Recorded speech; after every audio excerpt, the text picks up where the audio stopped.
Assalamualaikum warahmatullahi wabarakatuh. Teman-teman yang dirahmati Allah, coba kita renungkan sejenak. Pernahkah kita berkata, nanti aja lah, atau ntar aja deh, atau besok aja deh? Nah, kalimat-kalimat ini sering kita ucapkan, namun tanpa kita sadari, justru dari sanalah banyak kesempatan baik hilang. Karena satu hal yang pasti, yaitu waktu tidak pernah bisa diulang dan tidak pernah menunggu kita siap. Perkenalkan, nama saya Naura Sasabila. Pada kesempatan yang berbahagia ini, insya Allah saya akan menyampaikan dakwah singkat dengan tema mengelola waktu dalam Islam. Alhamdulillahirrabbilalamin, segala puji hanya milik Allah Subhanahu wa Ta'ala yang telah memberikan kita nikmat iman, nikmat Islam, nikmat kesehatan, dan nikmat waktu. Shalawat serta salam semoga senantiasa tercurah kepada junjungan kita Nabi Muhammad SAW, yaitu teladan terbaik dalam seluruh aspek kehidupan. Teman-teman yang berbahagia, dalam Islam, waktu memiliki kedudukan yang sangat istimewa. Bahkan Allah Subhanahu wa Ta'ala bersumpah dengan waktu dalam Al-Quran. Salah satunya dalam surah Al-Asr yang artinya adalah, demi masa, sesungguhnya manusia benar-benar berada dalam kerugian. Nah, ayat ini mengingatkan kita bahwa setiap manusia berada dalam kerugian, kecuali mereka yang mengisi waktunya dengan iman, amal soleh, dan saling menasihati dalam kebenaran serta kesabaran.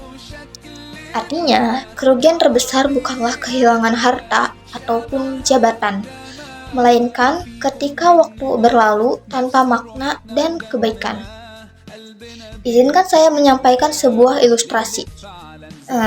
Bayangkan setiap pagi Allah memberikan kita sebuah dompet berisi 24 koin emas.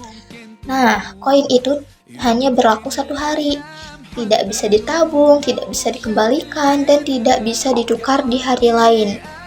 Jika hari itu koin tidak digunakan, maka ia akan hilang. Dan begitulah waktu. Setiap hari Allah memberi kita 24 jam, dan setiap jam yang berlalu tidak akan pernah kembali. Rasulullah SAW bersabda, manfaatkanlah 5 perkara sebelum 5 perkara, yaitu masa mudamu sebelum masa tuamu, sehatmu sebelum sakitmu, kayamu sebelum miskinmu, waktu luangmu sebelum sibukmu, dan hidupmu sebelum matimu. Nah, hadis ini menegaskan bahwa waktu adalah kesempatan, dan kesempatan tidak datang 2 kali. Sayangnya, banyak dari kita baru menyadari nilai waktu setelah waktu itu habis. Nah, teman-teman sekalian, Islam mengajarkan kita untuk disiplin dan menghargai waktu. Hal ini dapat kita lihat dari kewajiban sholat 5 waktu. Sholat memiliki jadwal yang jelas, ada waktu masuk dan ada batas akhirnya. Ini mendidik kita agar hidup teratur, tepat waktu, dan tidak menunda-nunda kewajiban. Mengelola waktu dalam Islam bukan berarti hidup tanpa istirahat atau hiburan. Namun, Islam mengajarkan prioritas, dahulukan kewajiban sebelum kesenangan, dan pilih hal yang bermanfaat daripada yang sia-sia. Bahkan, belajar, bekerja, membantu orang tua, dan beristirahat pun bisa bernilai ibadah jika diniatkan karena Allah Subhanahu wa Ta'ala.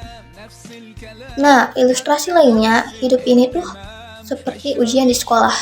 Waktu ujian terus berjalan, meskipun kita hanya diam dan memegang pena. Jika kita menunda mengerjakan soal karena merasa masih banyak waktu, maka tanpa sadar, waktu habis dan lembar jawaban pun masih kosong. Begitulah hidup. Waktu terus berjalan, apakah kita mengisinya atau tidak? Nah, teman-teman yang dirahmati Allah, sebelum waktu kita benar-benar habis, mari kita perbaiki cara kita memandang dan menggunakan waktu.